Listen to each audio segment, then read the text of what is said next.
Sangkutsa natin itong ating pork para magmantika mga boss ka-idol. Lagyan din natin ng konting asin para magkalasa. Ito po yung ating gulay. Ayan, ibukod natin itong mga to at huhugasan natin para maganda ang mas mabilis maluto. Ang ating kalabasa.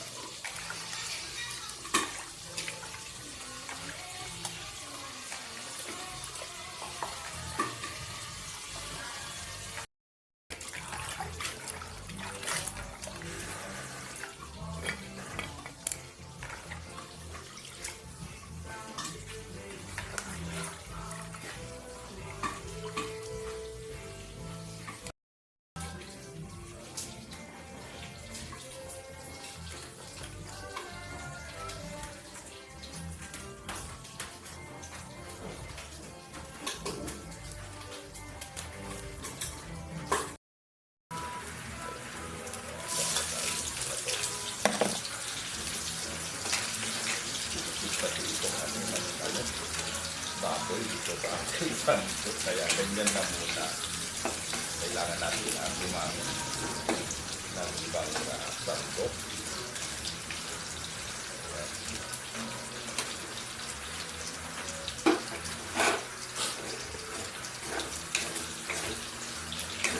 At yung pinagmantika natin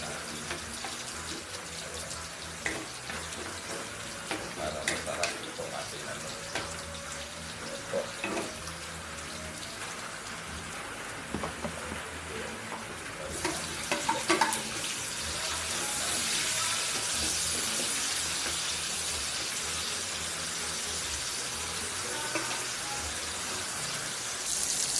din na yan. Binawasan natin yung mantika niya kasi masyadong madami. Lumalangoy siya sa mantika, mga boss. Hindi maganda sa kalusugan. Then pag ganyan na, is atin na rin pong ilagay itong ating kalabasa. Ayan, sunod na rin natin itong ating sitaw. At syempre, maging itong ating talong at saka okra. At syempre, itong ating patani. Ito po ang magpasarap sa ating lulutuing gulay. Ayan.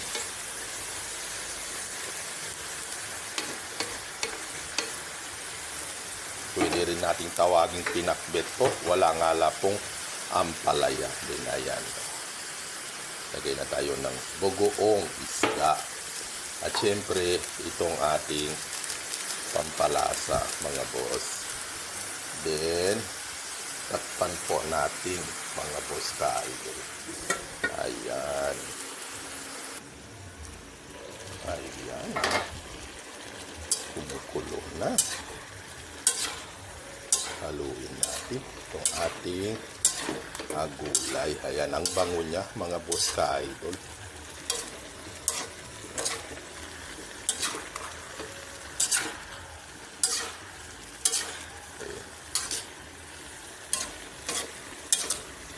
Shout out sa lahat ng mga nag-uulam ng gulay. Ayan, ang ating masarap na gulay. Yung ganitong ulam lang, sapat na, mga boss ka-idol. Ayan.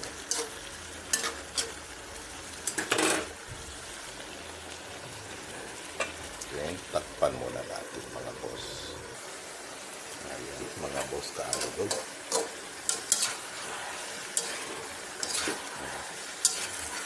Malapit na maluto ang ating gulay.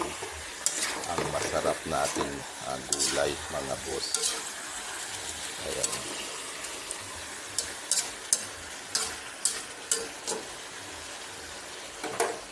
Ayan. Pwede na po yan. Luto na po siya, mga boss ka-idol. Hanggang dito na lang po. Maraming salamat sa pagpanood ng aking video. Magandang araw po, mga boss ka-idol.